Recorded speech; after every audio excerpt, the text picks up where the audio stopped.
Eh bien bonjour à tous, j'espère que vous allez bien et bienvenue pour le premier épisode de ma nouvelle émission. Donc cette émission, j'avais vraiment hâte de pouvoir vous la montrer. Et quel est le but de cette émission d'ailleurs? Eh bien je vais regarder les tout premiers épisodes de Doctor Who classique avec vous, donc en partant du premier jusqu'au dernier, en passant bien évidemment par le téléfilm et peut-être les audiobooks. Pour les New Who, on verra au fil du temps. Bien entendu, j'ajouterai ma note personnelle et mon avis sur tel ou tel épisode, et à la fin de chaque saison, on verra quel épisode j'ai le plus apprécié. Alors, j'ai vu une petite partie des classiques, je me suis arrêté au 4e Docteur, c'est là que m'est venue l'idée de cette émission, et d'ailleurs, dans cette émission, je ferai comme si je n'avais jamais vu les classiques. En vérité, c'est vrai que les tout premiers épisodes, je ne m'en souviens plus trop. Et aujourd'hui, nous allons commencer bien évidemment par le premier épisode de la saison 1. Cet épisode met en scène le Docteur, un vieillard ronchon, Susan Foreman, une adolescente hystérique qui s'avère être sa petite fille, et Barbara Wright et Ian Chesterton qui sont deux professeurs de l'école où étudie Susan. Ian et Barbara ont un doute sur Susan, ils la trouvent trop intelligente pour son âge, et un soir où elle rentre seule, ils décident de la suivre. Ils arrivent à un entrepôt où il y a une vieille cabine téléphonique de police. Susan rentre dans cette cabine mais n'en ressort pas, c'est un vieil homme qui en ressort. Les deux professeurs vont se poser des questions, ils vont même menacer le vieillard d'appeler la police, et Barbara va ensuite entrer de force dans le TARDIS et voir qu'il est plus grand à l'intérieur qu'à l'extérieur. Susan veut rester sur Terre mais le docteur lui ne veut pas, il va démarrer le TARDIS et s'en aller.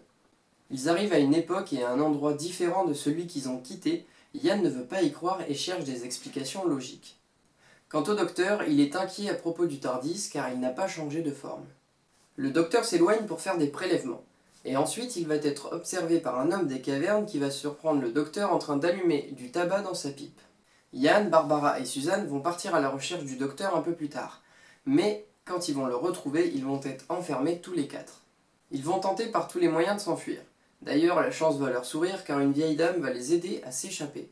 Ils vont donc courir à travers la forêt étant poursuivis par un homme et une femme des cavernes. L'homme des cavernes va être blessé par une créature de la forêt. Le docteur veut absolument rejoindre le TARDIS, mais Ian, Barbara et Susan ne veulent pas laisser l'homme mourir dans la forêt. Ils décident donc de le soigner et de leur apprendre à faire du feu. En échange, il leur montrerait le chemin pour retourner au TARDIS. Seulement arrivé au TARDIS, ils tombent nez à nez avec des hommes des cavernes. Retour à la case départ. Le docteur va échafauder un plan pour créer une émeute, tandis que Ian, Barbara et Susan essayent de faire du feu pour ne pas être tués. Quand le feu fut allumé, Susan prit un bâton, l'enflamma et posa un crâne sur le dessus. Soudainement, Ian eut une idée d'évasion. Faire peur aux hommes des cavernes. Le plan ayant réussi, ils partirent aussitôt vers le TARDIS pour s'enfuir.